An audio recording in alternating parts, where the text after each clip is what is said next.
Our rebel story takes place in Ireland during the early 1900s, both during and after the First World War, a time when tensions were high.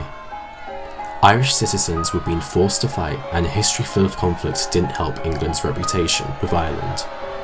The turning point is widely considered to be the Easter Rising, where Irish Republicans launched an armed insurrection during the Easter week of 1916. This rising had the purpose to fight against the idea of a British-led Ireland, and instead for independence. It lasted 6 days, ending when the Republicans surrendered. There were 485 deaths as a result, and unfortunately, 260 of these deaths were innocent civilians caught in the crossfire or mistaken for rebels. 143 were British military and police. 82 were Irish rebels, 16 of which were executed. One prominent leader in the rising, and the only woman involved to be tried, was originally sentenced to death. Instead, they were sentenced to life. This was Countess Markievicz.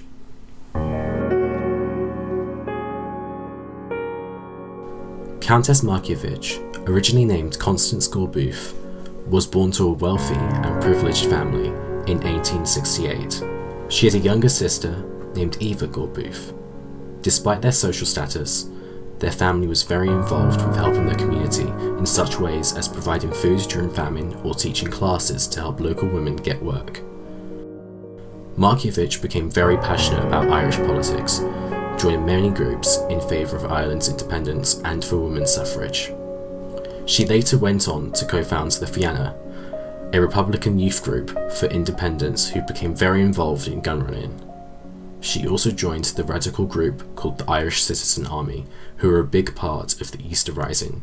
This all happened when she was around 50 years old. Markievicz was imprisoned many times during her life, but despite being behind bars, she kept working and doing what she could to help the cause. The police would often spy on her visits, making notes on her conversations, which means we can get greater insight into what she did behind bars by looking at these records.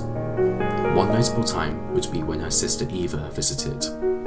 As she was unable to address a meeting, she gave a speech she had written to her sister and made sure Eva gave another member one of her dresses to wear.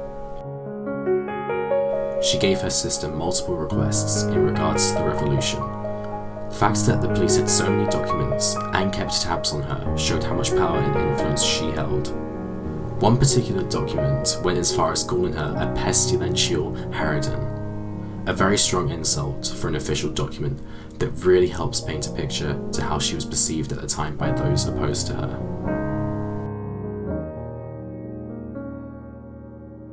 The Easter Rising and being imprisoned didn't stop her.